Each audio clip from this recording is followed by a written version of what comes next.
Wait. Send me on the way.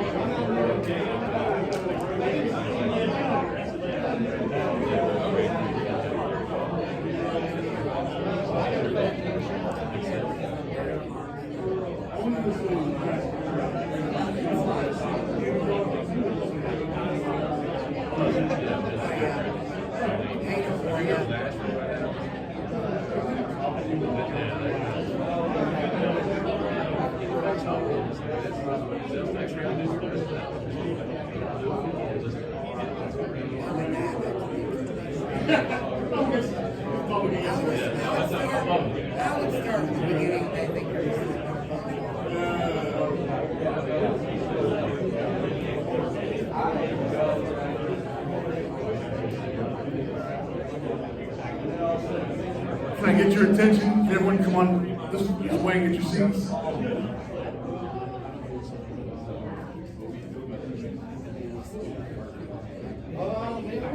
I'm gonna turn the screen off because it's displaying on you.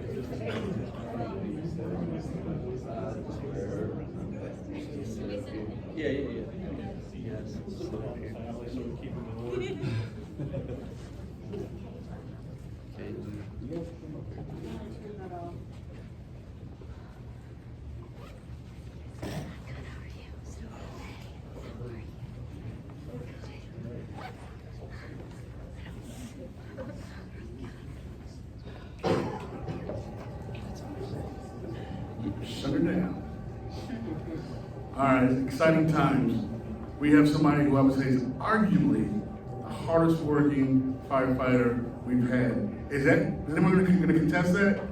Nobody going to contest that? All right, yeah, I think it's pretty well known. But a lot of people want to talk today, so I'm not going to spend too much time here other than to say thanks for being here. Make sure before you leave, you sign the photo well, it's not a photo, but the frame that's open up for you signing. Make sure you sign that as well.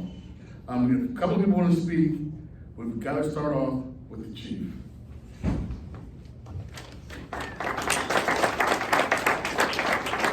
Well, thank you. Well, Max, Yes. the biggest thank you I can say is a lot of these pictures reflected us in a lot younger age. Right. Thank A lot you. more hair. Thank you for doing that. I mean, I had a lot of good memories out of that. Well, you know, I was there on your first day at Old Station 1, and you know, we worked with a very colorful group of characters.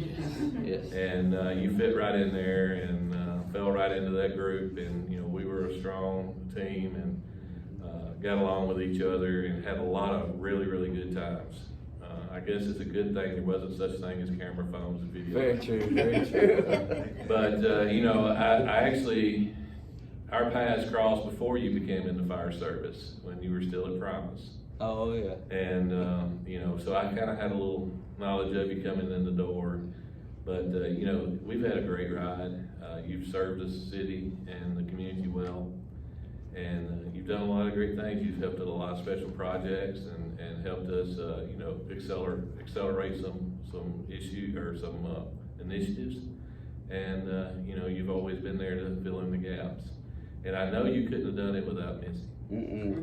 You know, Misty, I'll say, there was always conversations about you in the fire hall, and they were all good. My nickname was Misty because of you. I wasn't going to disclose that, but now that you did, Yeah, we called him Misty. Yeah. Because every day it was Misty this, Misty that, and it was Misty's all on in a the phone. positive light. Yeah. And you know, he loves you to death and thinks the world of you. And even when y'all were away, you were still there with him. I know there's a lot of people who have a lot of things they want to say today, but I just want to say thank you. And I know you're not going to be a stranger because from what I understand, you turned in the red truck for a box. Right. You'll be working some EMS calls, so I know our paths are going to cross again. I'm sure we'll see you at the station. Oh, yeah. We look forward to hearing all the adventures of your retirement. So I guess the big question for me is, now that you're retired, are you gonna quit working 10 jobs? I'm going to Disneyland. I'm just kidding. Yes, we're going to do probably 9. No, we're definitely dropping down. Well, I just wanna, say that it's been a great ride, and I wish you well in your retirement. Misty, if you get tired of him, I'll tell you, like I told Sheriff Dusty Rhodes' wife this week, we do have openings in Citizens Fire Academy. We will be glad to put you in that class. And that will qualify you to ride on any apparatus. If you get tired of it, you can come and hang out with firefighters. All right, thank you, Max. Thank Love you. you, and it's been a great ride. Thank you, appreciate it.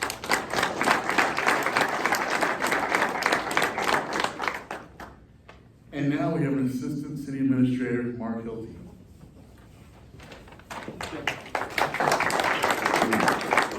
Good afternoon, Max. You and I didn't get to know each other during our time here. Unfortunately, Eric and I spoke about you. He and Ken said the regrets that they can't be here. But Eric, shared with me you're a natural leader, and he's just thrilled that you were part of our team for 26 years. My wife Katie used to work in finance, and I had shared with her last night that I was coming here to say thanks on behalf of Ken and Eric, and she shared a lot of nice things about you, and excited for your retirement too. So thank you for so much wonderful service to the city and our community, and congratulations. Thank you, Yes. and Katie.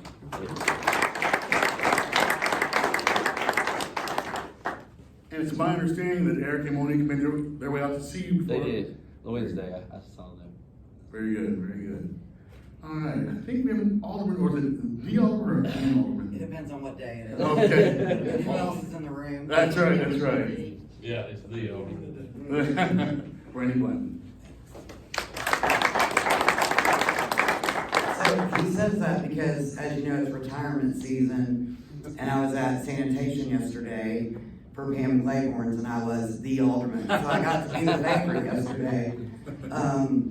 And I will say, because we're here to recognize one of our firefighters, that if you know me, you know that this department is my favorite. I often refer to the people in this department as my boys. I know that's not always correct, sorry Jamie. And the other females like Sarah who also serve us, but I have an affinity for what you do. And it comes from high school and hanging around with that man in orange, Todd Horton, and Tim and Terry Hood, and our sweet Eddie House. So that's kind of where that came from. But Max, you're special. And I love that the city allows our people to take a 25-year retirement for them, but it's really hard on this end. You should be 65 years old in my head, and you're not. I think for us as a community that continues to grow, it's hard to find that familiarity that I just yearn for. So as I see people who have been constants, it's so sad for me. And I know there will be replacements, but you can't replace somebody like you. And I hate that Wiley's not here, because when I say Max, I always say Wiley. Right. And for those of us who just have known you, like Dana, since you guys opened up West Haven, you guys were the staples of that station. I remember joking with you after y'all started being tied at the hip, that if you kept trying to work out like Wiley, your arms may not touch your body at some point. So, I value what you brought to all of us, both personally and professionally, and I am glad that you're still gonna be somewhat in the same family. Here. So, I wish you well, my friend. Thank you for all you've done. Appreciate it.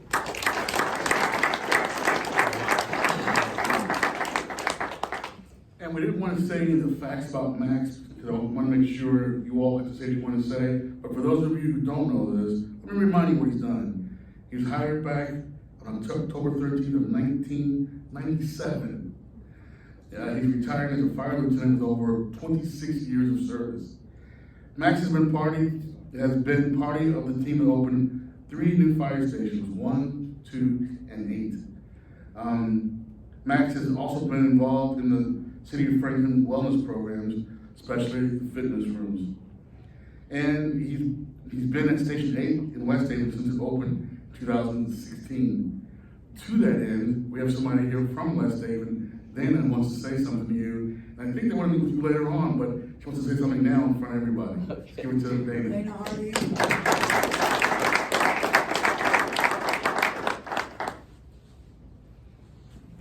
The day is here. It is. I knew I was gonna cry.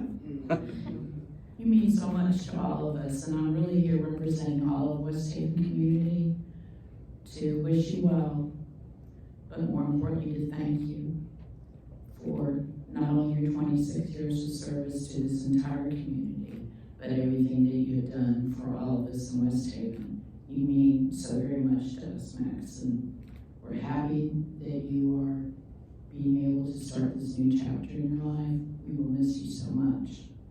And I'm glad to say that you're gonna have to put up with seeing me one more time, because we are gonna present something to you from the West Haven community. So we'll have to make plans to do that for you. Thank you. Okay.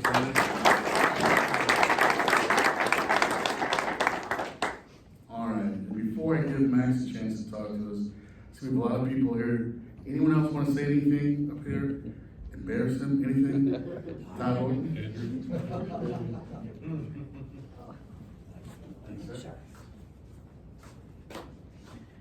I'm purposely not gonna look at Max. We know you're For a lot gonna of cry, different it's reasons. okay. I swore I wouldn't, but I'm not making any promises. I'm truly honored to be here today, and I just wanted to take a moment, if you'll indulge me, to talk about Max in a certain way. As a firefighter, as a young firefighter entering the career, and I'm sure many of you can relate to this in your own jobs, you oftentimes look for someone who's of higher rank and watch what they do, what they say, how they act, and you find good traits in people that you want to emulate and that you want to become and that you want to practice in your own life. And that was certainly no different from me. I had lots of people who were of greater rank that I looked up to and admired and wanted to emulate as much as I can. But I also, with the case of Max, I also looked down to a lower rank. And I found a friend in Max, and somebody who exhibited so many traits that I only wish that I could emulate in my life. And so one particular trait I wanted to just share with you today of what I admire most about Max is his presence. No, he doesn't shower me with gifts. I'm not talking about presence, but I'm talking about his presence, his physical and mental presence. Anytime he's engaged with anybody that he comes in contact with. Max makes the point not to only talk to individuals, but also to listen to individuals. He wants to know about people. He wants to know about their life. He wants to know about their experience, what's going on, what's happening. And he takes time. Most of us encounter people and we go through the pleasantries. How are you today? And we just wait for a quick reply, but we're not really interested in engaging beyond that point, because oftentimes we're just too busy or have more important things to do. But Max is never that way. He always has time. He always makes time to talk and engage with individuals. And he learns about people and their lives in such a way that every time that he sees you, he's oftentimes going to bring up something that you told him in one of your previous conversations, like in my case, how's your daughter doing? And he doesn't just say daughter, but he calls my family by name. He knows my children, he knows my grandchildren, and I know that's the same way with many of you. You may be like me, who has a mother that's suffering dementia, or you may have a father that's going through some problems. Max remembers those conversations because he's present. He's always listening, he's always paying attention, and I know that he's always thinking about you and praying for you. And if you read Max's retirement ceremony message, you saw how in West Haven, he's often calling those who he's never met before, perhaps that have suffered medical emergencies, and he's calling days after to check on their well-being, and that's because he's present with them. Out of all the calls that we make in the fire service throughout our career, oftentimes many of us, while we may think about a call, we may think about the individual, we don't take the time to call. That's the type of person Max is. And so, the last thing that I'll say about Max and his presence is he never fails on an opportunity asking about your family to share about his. He loves his family deeply, and as we already talked about, his nickname was Misty. because we heard about Misty, we heard about his children, all through their lives, basically, since we've known Max, and even time before we knew Max.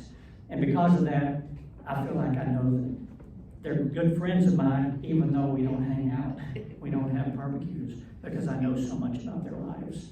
And so, while I've never been able to perfect that with Max, I think it's something that we can all take when we leave here today, is for us to try to be more present in the lives of all that we encounter, because the difference that Max has made in so many lives will live on for a long time to come, and he's still got more to do. So Max, I love you. I'm extremely proud of you. I pray that the Lord would continue to bless you to be the person that you are now, and I hope that you enjoy retirement and whatever life has to offer. Thank you. Thank you. Love you too.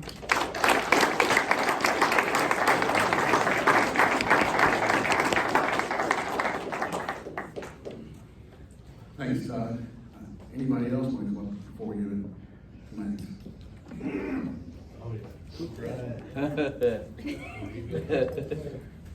You're not gonna cry with this one. No.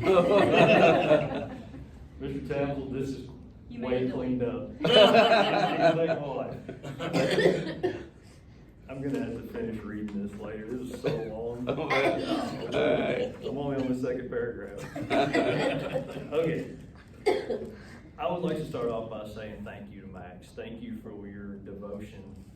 26 years devoted to the city.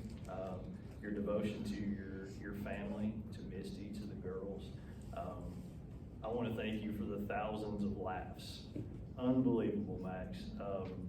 You're the only person who made me laugh for 48 hours straight. I would get off work and I would still be laughing, thinking about all the stuff that happened the day before. I had to put this down on paper so I could stay on track. My first day was September 10th, 2001, the day before 9/11. It was a Monday. I went to HR, signed paperwork, and then I got in a car with Captain Horton. And Captain Horton and I went to Wendy's and we got a plain cheeseburger and fries, which I come to find out that was pretty standard diet for him. And This is not Max. Just wait. We went down to Station 5 where I was given a red used polo shirt that used to say Billy Lampley on it. The stitching was removed. It was a mixed match turnout gear. This was way before Marlin Mart was open. Marlin Mark. After lunch, Captain Horton took me and dropped me off on the front ramp of Old Station 2. I was met by firefighters Ben Marler, Chris Brown, Greg Wild, and Rick Bourne. The engineers were Max Cook and Jeff Elliott. The captain was Captain Culberson, and the ship commander was Wayne Arrington, which I think was related to Max. Oh, They were like that's father and dirty. son. That's dirty. Max immediately took me in and started showing me around, while firefighters Marler and Wild drafted a love letter to Chief Arrington written by me, talking about how happy I was to come to work for the city of Franklin. So on my first day, it was almost my last day, thanks to that little firehouse prank. So let the pranks begin. You're right. Okay? Max and I had the same sense of humor. We could have spent an entire shift laughing and talking in quotes from movies. Our personal favorite, Dumb and Dumber. We would sing the Mockingbird song going down the road in Engine 2, just like Harry and Lloyd. We would always say, I thought the Rocky Mountains would be a little more rocky, whenever we would pull up on calls. We would quote movies like Tommy Boy and say, brothers don't shake hands, brothers hug. We would quote Kingpin and Austin Powers, Something About Mary, but Max was always my very special Fire Marshal Bill from In Living Color. Just about any funny movie from the 90s or 2000s. Now, Adam Sandler movies, those were the ones that held a special place in our heart. To me, Max is the GOAT, but not the GOAT like greatest of all time, more like the old goat tied in the back of the old man's truck. Max also was a lot like the special teams coach from The Waterboy. I would lie in bed and I would quote lines from Joe Dirt. Max would laugh, and then next thing I know, we would be laughing and we would laugh ourselves into tears, and then Jeff Elliott would start yelling at us to go to bed. So if there's ever two movie characters that could describe Max and I's relationship, it would be Harry and Lloyd Right. from Dumb and Dumber. Max knew something about me in movies that a lot of people don't know. So 23 years I have known Max, and he still knows what the scariest movie of all time to me is. Most people don't know this as a scary movie, but The Never-Ending Story is the scariest movie ever made. That stupid wolf and the flying dragon dog, they creeped me out. And Max knows this, and even today, Max will send me pictures, memes of the flying dog and all this stuff. And Max thought it was hysterical that I was so scared of the wolf as a kid. Max and I had a lot of fun, but when it was time to be serious, we were serious. We got stuff done. Max was a great engineer. Max was an awesome lieutenant to me. Whenever Max was driving engine 2, I knew we were going to get there safely. He could pump the fire truck and do math faster than anybody I ever knew. If we went to a fire, I knew Max was going to be right there by my side, and we were going to get stuff done. He had a heck of a work ethic. Max was a huge mentor to me. He taught me how to drive fire trucks, taught me how to pump fire trucks. I was number 2 on the engineers list when I was promoted, all because Max made sure I knew my stuff. It was some fun times when I got to turn around and I got to be the engineer on engine 2 and drive Max around. So I recently attended a funeral right across the street over here at Cummins Street Church of Christ. And at that funeral was Reverend Wallace. And Reverend Wallace said, in 1988, I moved to Franklin and quickly realized Franklin was the nickname capital of the world. Yeah. These are the truest words I've ever heard spoken. Max has so many nicknames for himself, people he knows, and for me. I don't have time to list them all. Max spent time at Station 1 with Rick Tillis and Slitty. I know Slitty's last name is Fitzgerald, but I don't know what his first name is. Robert. Okay, Robert. This was the foundation for Max's nickname giving skills. But here's a few nicknames for Max and just a little quick meaning behind them. Everybody calls him Max. When I call him Max, it's spelled differently. That's right. M-A-C-K-S.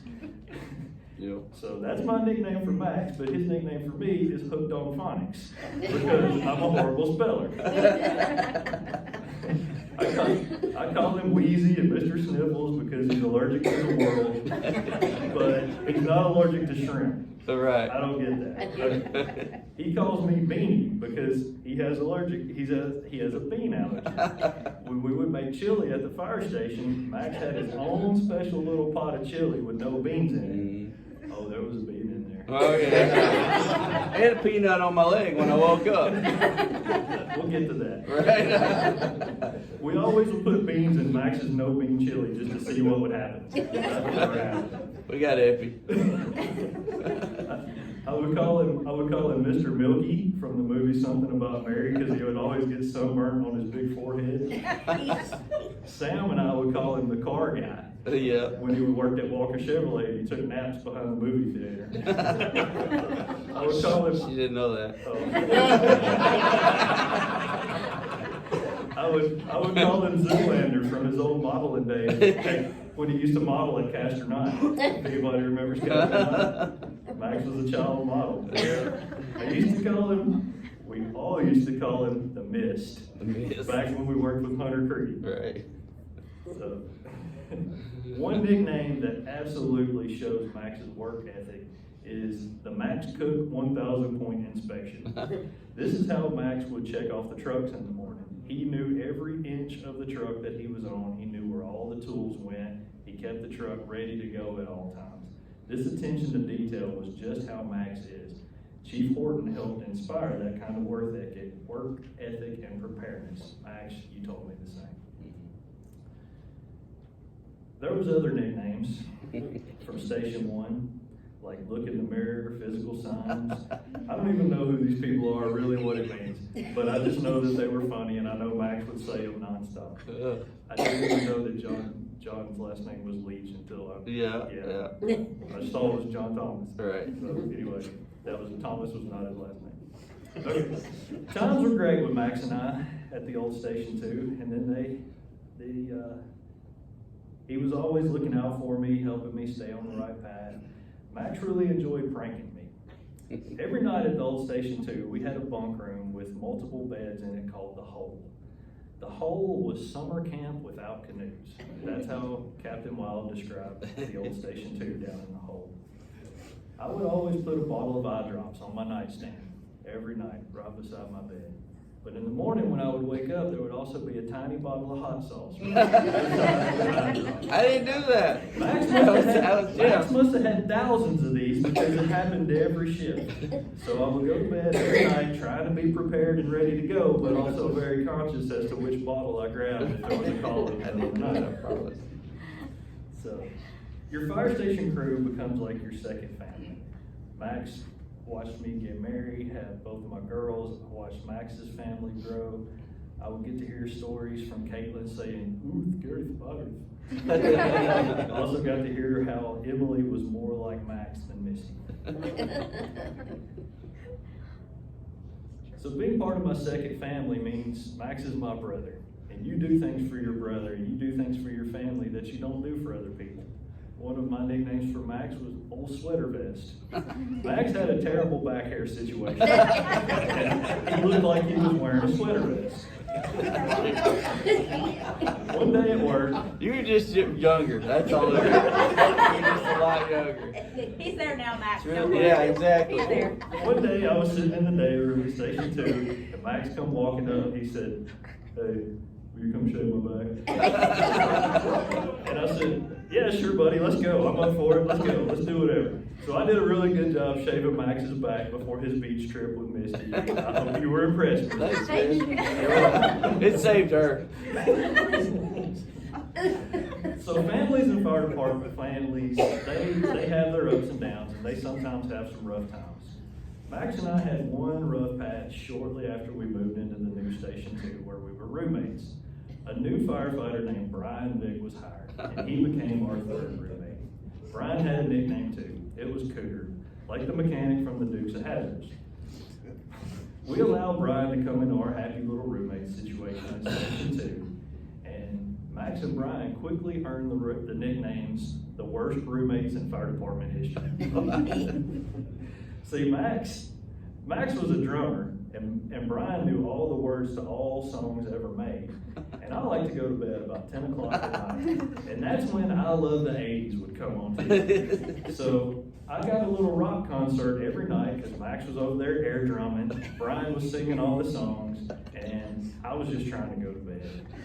This led to what I call Max and I's divorce. You have to be a firefighter to truly understand what it means to divorce someone and go to a different bedroom. It's a rough part of your relationship.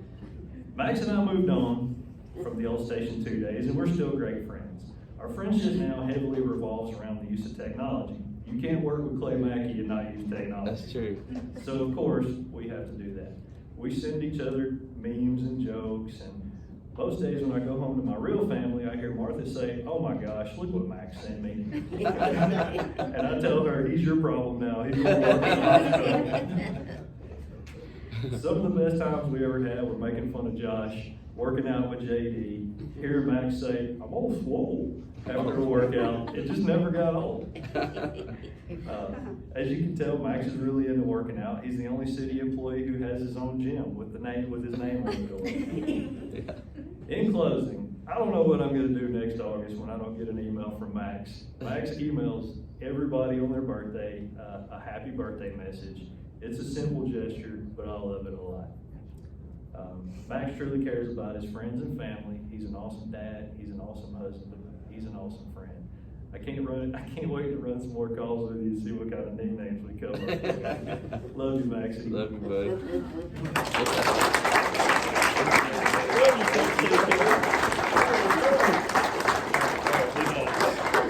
Spell check went crazy over that one. Awesome. Anyone want to follow that?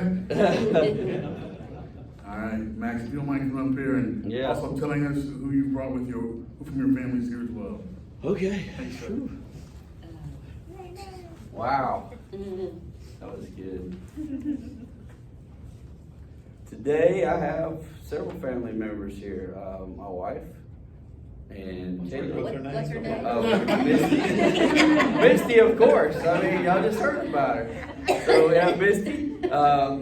25 years of marriage, 27 years together, and she's still here. So give her some love for sure. Caitlin, my oldest daughter, 23, almost 24 here soon.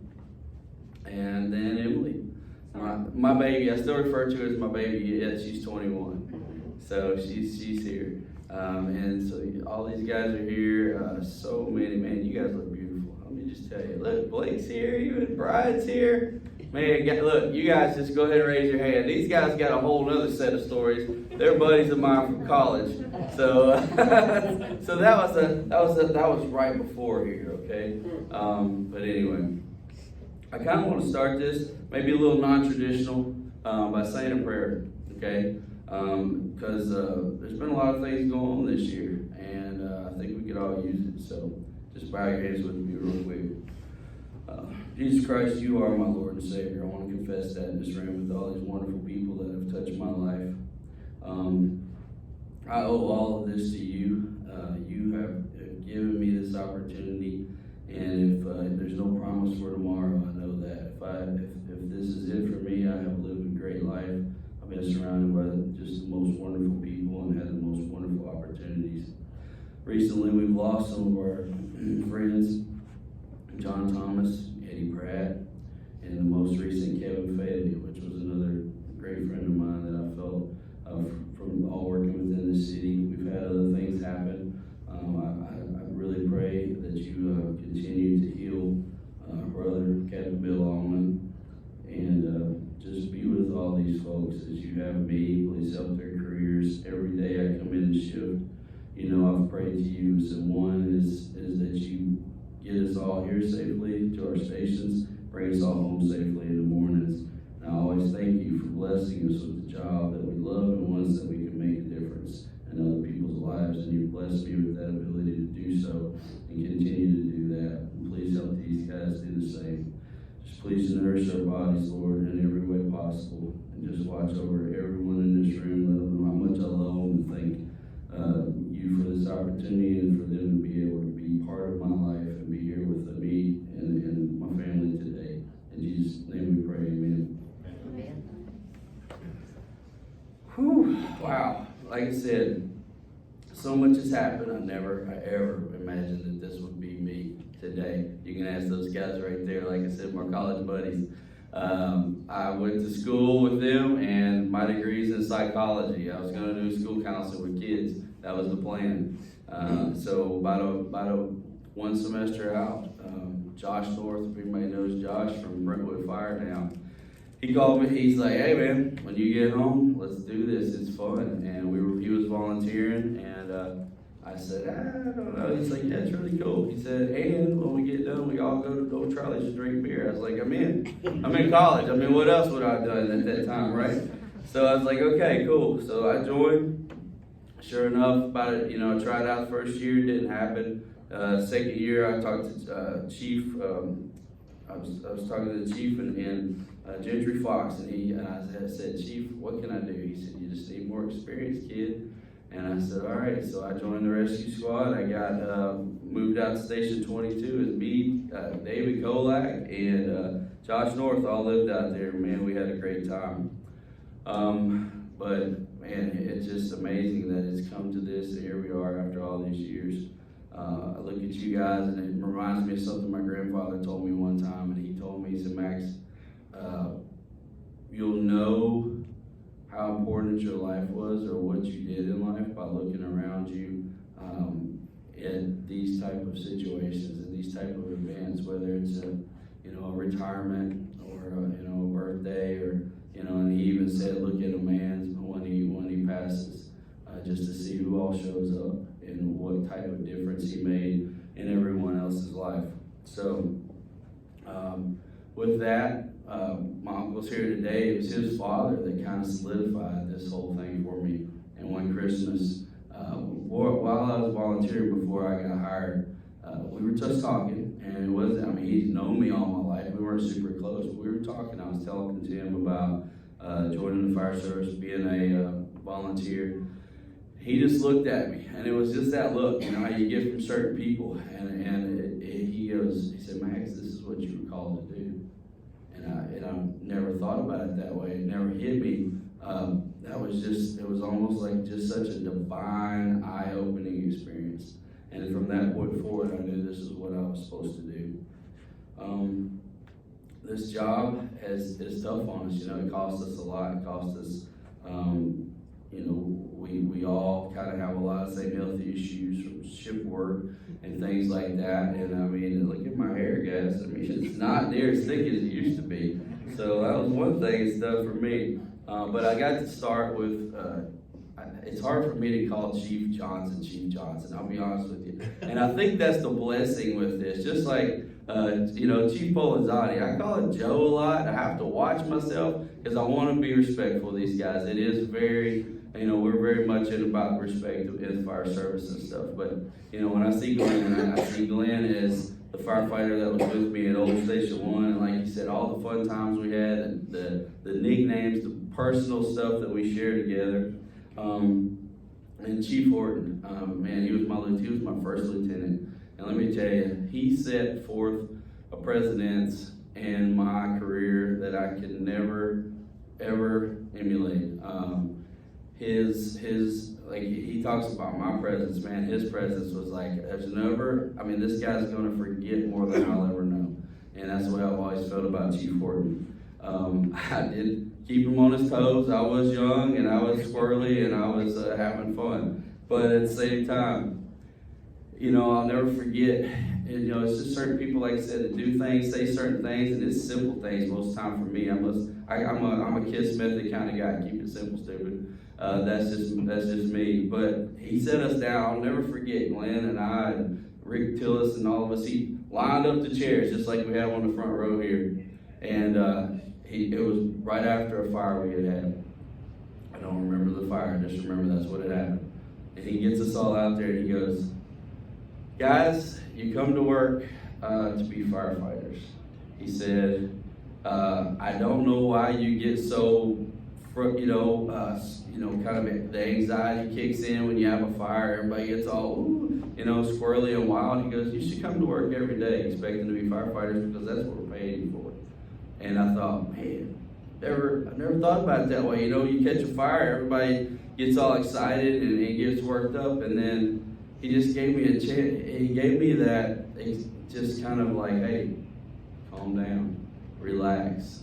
That's the only way you're gonna be able to make it through this career and do a good job taking care of everybody else. So that was, one of the things that's happened to me. Other things later on when I went to EMT school is just learning, hey, when you're caring for patients, you can't get deader than dead. That was another simple thing that I learned. And doing something's better than doing nothing at all. It gave me the opportunity to quit worrying about being perfect. Just start somewhere. Let's see what else I have here. I love that we're in a city that we're not just a number. Just north of here, kind of seems that way a lot of times. We have a very awesome department. They come in, and Chief Johnson knows me. Kevin Townsend knows me. Brad Wilson back there, hey buddy, he knows me. And I really have been blessed by getting an opportunity to network throughout this city. Wiley, he had something going on this morning, otherwise I know he would be here. You're not here, are you, Wiley? I don't see him. He's usually his presence, of course, is always known. We know that. He's not, we don't hear him, that's one thing. But yeah, he may come in the door at some point. But he always says, Max, I don't know anybody who can network like you do. And I said, well, when you need something, do you get it? He said, yeah. I said, that's why I'm networking, brother. But there's so many great people that work for the city. We are super, super, super blessed. Obviously because, of all the departments and everything.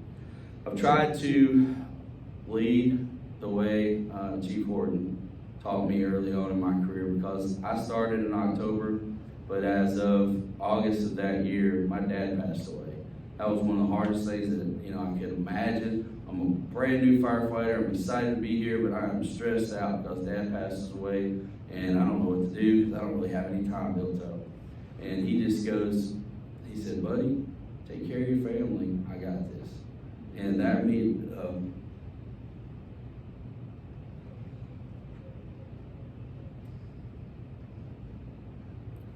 that meant a lot, especially during that time.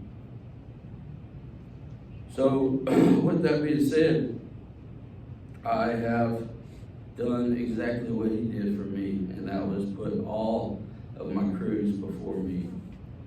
Whatever their needs are, I've been able to hopefully take care of that. I've tried to be consistent, I've tried to lead by example, and I've tried to never forget where I came from.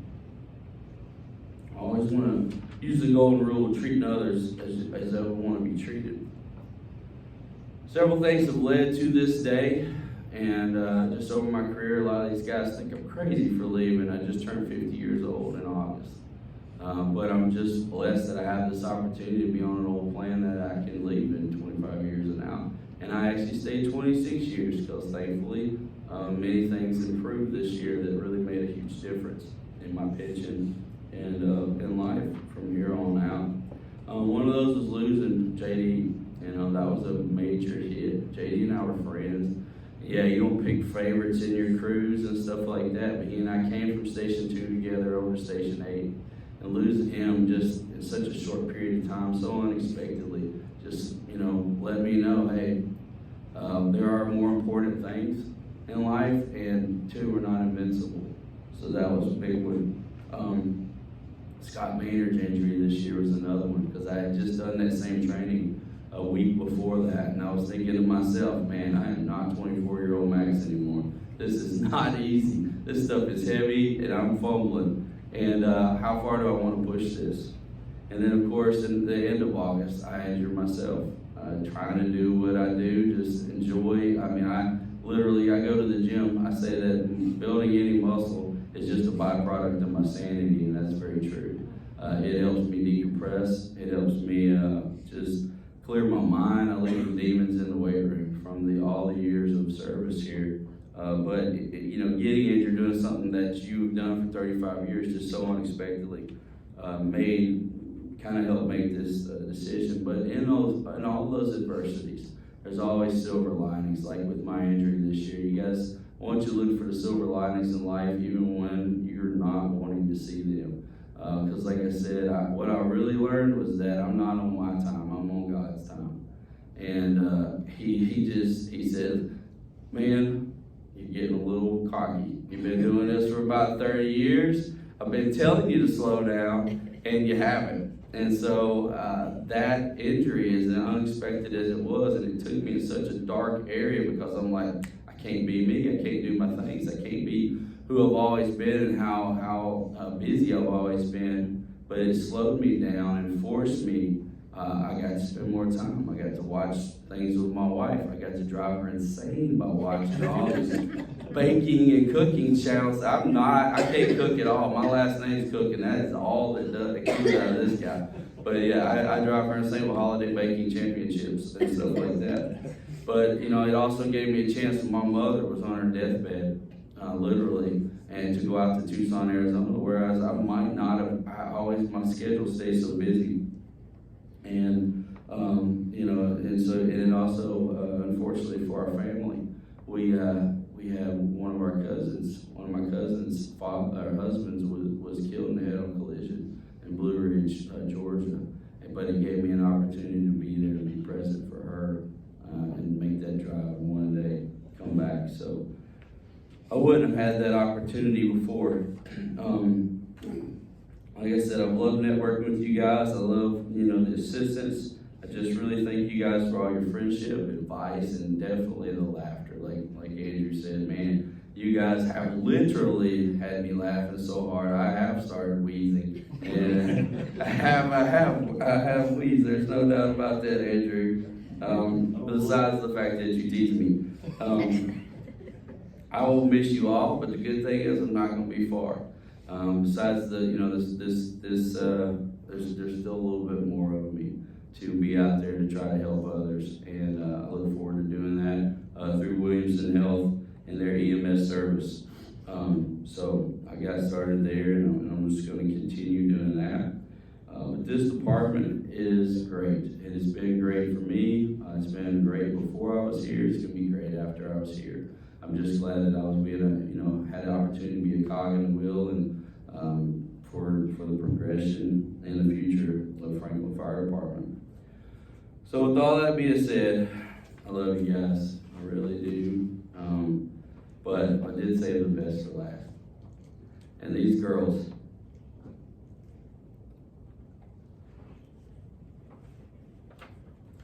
are what's best.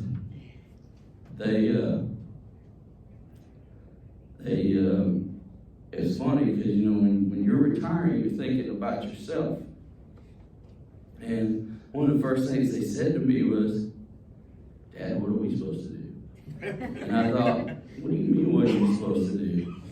And they said, well, this is all we've ever known. This is our life too. And I was like, wow, you're right. It's true. There you go. And it's very true, because you guys have been such a presence in every ounce of my career. I mean, whether it's at the station and they're visiting, or the holidays, or just somebody goofy, meeting them at the store, and joking with them. You've all been like uncles to them, and that's exactly what they told me. It's like, these guys have been like our uncles for so many years.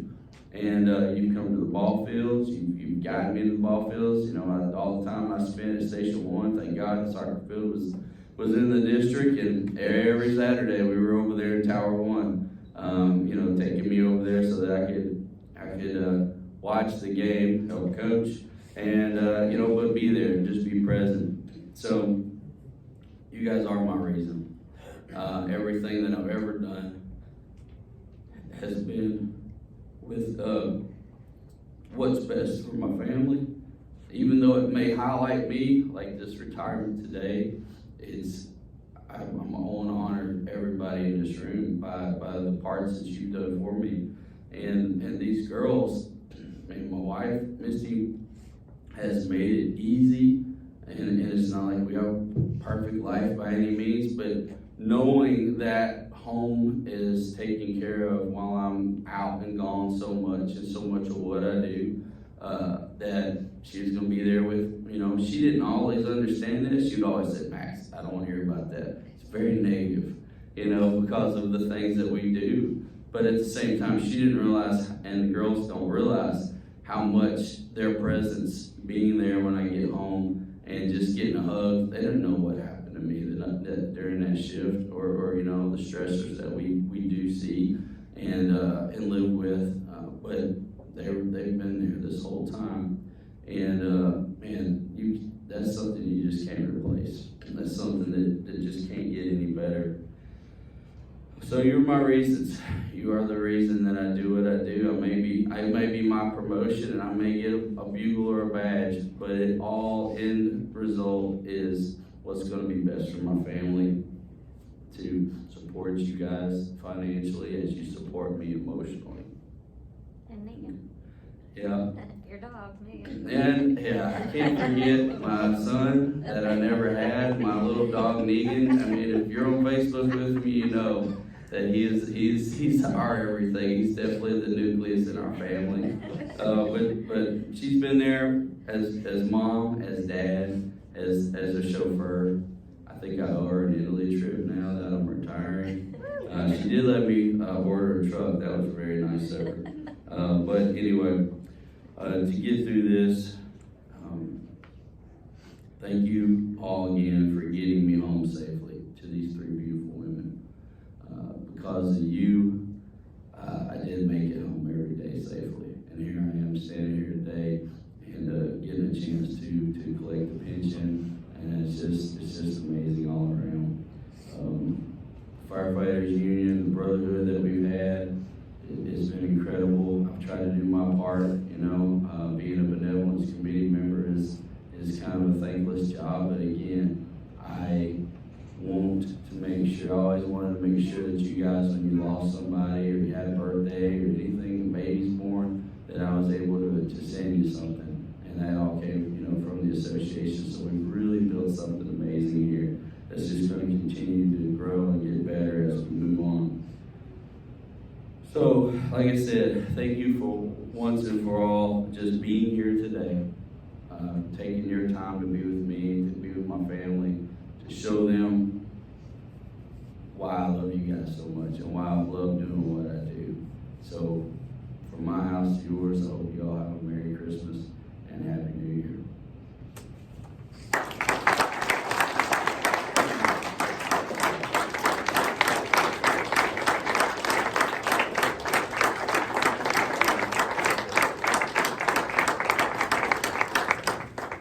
All right, well, that concludes the time up here for Mike.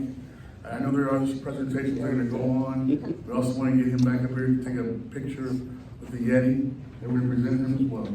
So Chief, you want to come?